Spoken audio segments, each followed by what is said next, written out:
Attention residential horse owners. Attention residential horse owners. I'm Sam the Cooking Guy, and I'm here today to teach you about something, but it's not food. And so I get a phone call one day from the county of San Diego, and they're all like, Sam, we would love you to help us with a little issue that we have. And I'm like, hey, I'm so honored, I would love to. What is it? And they're like, it's about manure. And I'm like, manure? I don't really know if I want to get in that. And they're like, it's important, and okay, would you do it? And I'm like, all right, I'm here for you guys. You know what? It is about manure, and it's about manure composting, and it's really going to be great. I promise you, it won't be boring.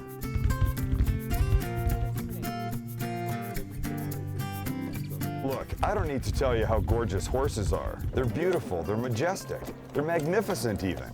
I mean, come on, what's not to like?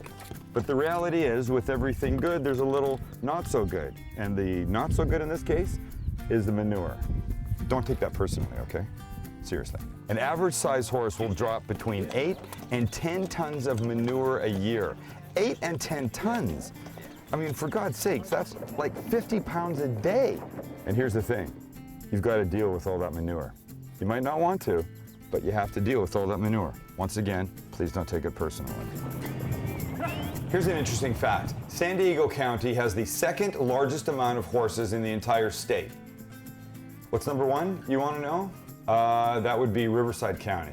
I wanted to beat them. Before we get to your own manure issues, let's look at another example, because nobody does it better or bigger than the Wild Animal Park. But why come to the Wild Animal Park? Because these guys have a trillion animals running around, dropping stuff on the ground all day long, and they deal with it better than anybody. So you expect the big animals, but they got these cute little guys too. And they make poo. It's just smaller manure. Poo? When they're this cute, I think it's poo. Hi, baby. And the elephants. Massive, but cute and adorable, all at the same time. And how about having to clean up after the largest land mammal, the African elephant? This shovelful is from a baby elephant, is about 1 drop's worth. Please, suddenly you don't have it so bad, do ya? Yuck. One of the things that people don't always think about when it comes to improperly disposed of manure is the way it affects water. Okay, so maybe it's not drinking water, but it definitely gets to the water. Okay, so we all know that manure has bacteria in it. And the problem is, improperly disposed of manure, like over the side of a hill, that eventually leaches its way down to the beaches, the waterways, in fact, even to the watershed. But the thing you have to remember is, just because you don't see water doesn't mean there's not water there. In this case, there's water. It's down there, but it's totally there. Ready for some nonsense?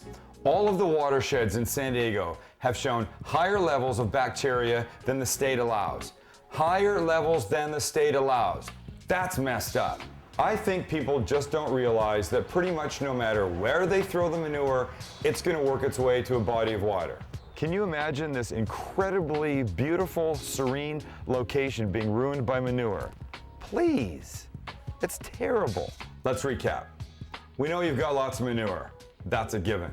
2, we also know that you just can't throw it willy-nilly wherever you want. The bacteria ends up going to bodies of water. That's absolutely no bueno. So what do you got? You got a couple options. Number 1, you have it hauled away. Yes, it's an option, but it's going to be expensive. It's going to add to the landfill. I don't want to do that. It creates methane while it's there. It's not the best option. Maybe number 2 is the best option, and that is composting. I love the smell of manure in the morning. Okay, maybe I don't, but you have to wonder, where does all that manure go that they collect at the Wild Animal Park? And it goes right here. Behold, the giant Wild Animal Park composting pile. And look around the edges. That built-up vegetation is called a berm. That's in place for when or if it gets wet, keeps everything from going all over the place. But we realize not everybody's going to have a gigantic pile of manure in their yard like this one. So we went and spoke with Rich Flammer, an independent compost consultant, to teach us the 3 easy steps to residential composting. So number 1 is we're just picking a location to do it. Great. What makes a good location? A little slope is good, so that the water doesn't build up right under the pile. Right. We do want a source of water, like a hose or something that's nearby. We want access with a machine or, you know, some way to turn the material. We want to keep it away from, you know, our neighbors and structures. Recap. Step 1, the location. Flat is good, a little bit of slope is also fine. Near a hose so you can spray it down, and preferably not near your neighbors so you don't have old Mrs. Jones over the fence like, what are you doing over there? What is that? And you're all, I'm doing the right thing, Mrs. Jones, just don't you worry about it, go back inside and have another martini. Number 2 is we're actually building the pile. Right. We're putting our manure in a pile, making that pile from say 3 to 5 feet high, and however wide it takes to make it that, it's going to be about 8 or 10 feet. Recap, step 2, the size of the pile, 3 to 5 feet, and however long it needs to be to keep it 3 to 5 feet. Come on, it's not that complicated. So far, I could totally do this myself. Okay. Yeah, it's very easy. And I'm not that bright. I noticed that. Yes, thank you. He noticed that? Yeah, how do you like to notice this? The third thing is we want to watch the temperature. This is about 130 degrees inside. Oh my gosh. What? And Is that going on in this pile too? yeah, and that temperature is created by the microbial activity, the energy of the microbes. Steam's coming out of here. Build it and they will come.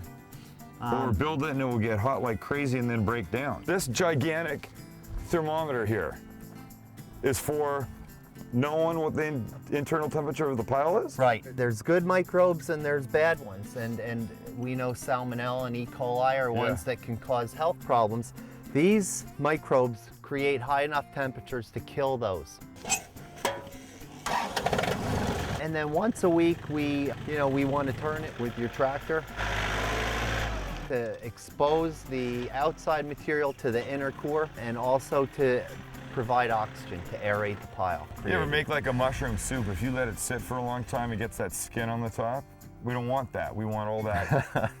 It's the best analogy I can come up with on the spur of the moment. You don't have a bobcat to turn the pile? No problem. Use a shovel. Don't want to use a shovel? Use a rake. Don't want to use a shovel? Don't want to use a rake? Don't have a bobcat? Use kids. Why do you think you've got them? Just get out there and turn that pile. Then you can have dinner. We also want to look at the moisture content, make sure it's very moist like a wrung out sponge. And we're doing that by just grabbing? By just grabbing and... You would dig down a bit? Yep, dig in about Honestly. a foot or so, and you can see that. Yeah, you can see it holds its shape a tiny bit, so there's a bunch of moisture in here. So that's moist, that's good. Yeah, I grabbed grass and you grabbed the manure. Yep. And I know which pile to go to. Nice knowing you. to meet you. No, thank you. Step 3, 3 parts, pay attention. 1, the pile gets hot, the bacteria dies. Excellent. 2, you turn the pile, add air to it, the top goes to the middle, the bottom goes to the sides, the whole thing gets all mixed up. It's perfect. And number 3, moisture. You gotta keep it a little bit moist. That's simple stuff. So about 3-ish months later, yeah, about 3 this is what we months have. later. Check this out. Way down here. I mean, look how beautiful that is. And what are we doing with this? We're going to use it on our landscaping. This material is great for improving the physical structure of soil. Which means when you add it to your soil, you just use less fertilizer, and then less pesticide, and then less water. And I'm sorry, so if it is all that great, tell me again why you're not doing that? You're awesome, thank you. Oh, well. This is good. This is not again. And so what have we learned today? We've learned that composting is totally simple. Anybody can do it, even me. We've learned that composting keeps things out of the landfill. That's totally great. And we've learned that it keeps bacteria out of the waterways, out of the beaches, out of the lakes. I don't want to swim in bacteria, and I don't think you do either. So by now it should be obvious. There's a right way and a wrong way. The only question is, what way will you choose to do? I'm Sam the Cooking Guy. I'll see you next time. Let's go, Cheshire. Good girl. You're making me look all right, sweetie. Thank you. This program is brought to you by the County of San Diego, Healthy Garden, Healthy Home, Improving Water, Improving Lives, and Public Works Recycling. Recycling, it's in our nature. For more information, visit projectcleanwater.org. Let's go, Cheyenne. Please. please, let's go. If you look at the camera again, I'm gonna have to hit you. I wasn't looking at the camera. Do you want us to play it back? Because we can do that. Hello, here's the players. Hello. I am a player, so. Don't be a player hater. But I like Oh, you. you can look at the camera, but I can't. I told you I'm Okay, right, I see. but I'm the host. Okay. So it's like creative license. How do you back them up? Hey, that's not on, is it? By the way, you're mic'd up now, so anything that you Okay. say. Oh. And that I don't like, that close up. You don't like that? It doesn't No, look not that too close. close, huh? Here. No. Here. That would be cool. If you could make that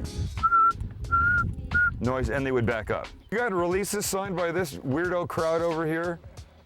Because I can see them coming back at us after this thing's on the air.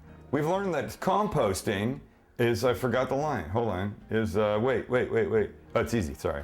Steel toed? No. Oh, sorry. Number 3 is we want to make sure the moisture, they're not too close. We want to. And I don't want you to be able to see me. I can't. Okay. And I'm pretty certain that you don't want to either. And I forgot the last thing. I really had nothing to say. I just really like picking that thing up.